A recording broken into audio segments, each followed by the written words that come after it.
Bienvenidos chicos, hoy vamos a hablar un tema muy interesante, elementos paralingüísticos, la entonación. Presten mucha atención. Continuemos. Andrea quiere hablar acerca de los elementos paralingüísticos, la entonación. Los elementos paralingüísticos son fundamentales para que se dé una comunicación efectiva. Sin ellos, muchas veces esto sería imposible. El primer autor que define la paralingüística es Hill, 1958, el cual la señala como una parte de la unidad comunicativa que se encuentra fuera del área de la microlingüística. ¿Alguna vez han preguntado qué son los elementos Según paralingüísticos? John Lyon, se entiende que la entonación puede ser considerada como uno de los elementos paralingüísticos, en tanto evidencia la actitud del hablante es duditativo, irónico, entre otros. Su importancia no solo se evidencia La entonación, ya que son aquellos elementos que forman parte de la comunicación y acompañan el mensaje verbal presencial. Aproximadamente el 38% del éxito de la comunicación oral depende del conocimiento que tenga el orador del tema y su habilidad para La manejar la paralingüística voz. se encarga del estudio de la comunicación humana y se enfoca en los factores que guían el intercambio comunicativo oral-escrito que determinan signos y ¿Alguna vez han preguntado qué son los elementos paralingüísticos? Los elementos paralingüísticos se refieren a la comunicación vocal que está aparte de la lengua real.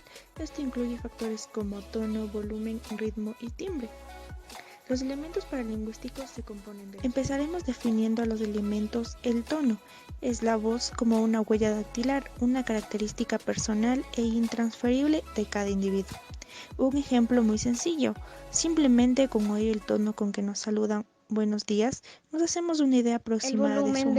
El volumen de la voz sirve para transmitir emociones y para enfatizar algunas partes de los discursos. Hay que hablar a un volumen adecuado, lo suficientemente elevado para que todos puedan oír al que habla, ni tan elevado que sea tan molesto.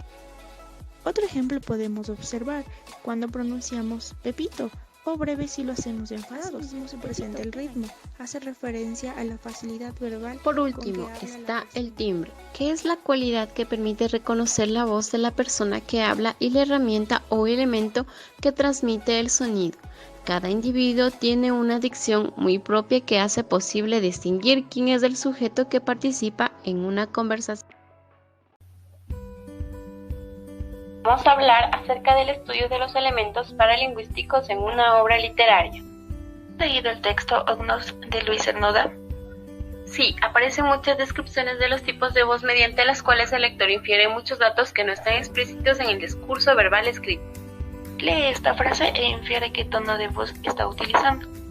Claro, entonces unas calles, allá se alzaba el grito, claveles, claveles, gritó un poco velado.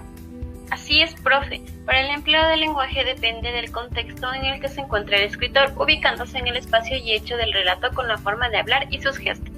Por supuesto, es por esa razón que Cernuda utiliza muchos recursos paralingüísticos para describir el ambiente de su infancia y los momentos que recrea en su obra. Sonaba el agua al caer con un ritmo igual. Luego se oía correr las persianas, cerrar los postigios, ir al atardecer a la catedral, cuando la gran nave armoniosa, honda y resonante se adormecía tendidos en sus brazos en cruz. Hemos podido evidenciar la interpretación de los estados de ánimo cuando escuchamos el silencio y la música con elementos recurrentes que pueden significar melancolía, nostalgia, duda, reflexión, tristeza, admiración, alegría, etc. ¿Una vez han preguntado qué es la paralingüística y qué estudian? Sí, la paralingüística es parte del estudio de la comunicación humana que se interesa por los elementos comunicativos. Pero, ¿qué estudia la paralingüística? Estudia a la interacción de personas mediante un proceso comunicativo. Esta se divide en tres: oral, escrita y movimientos corporales. El oral se ocupa de los aspectos no semánticos del lenguaje, mientras que el escrito se ocupa para dar énfasis a los mensajes. La paralingüística es la parte de la comunicación no verbal, que estudia todos aquellos elementos que constituyen señales e inicios normalmente no verbales. Hasta luego, amigos.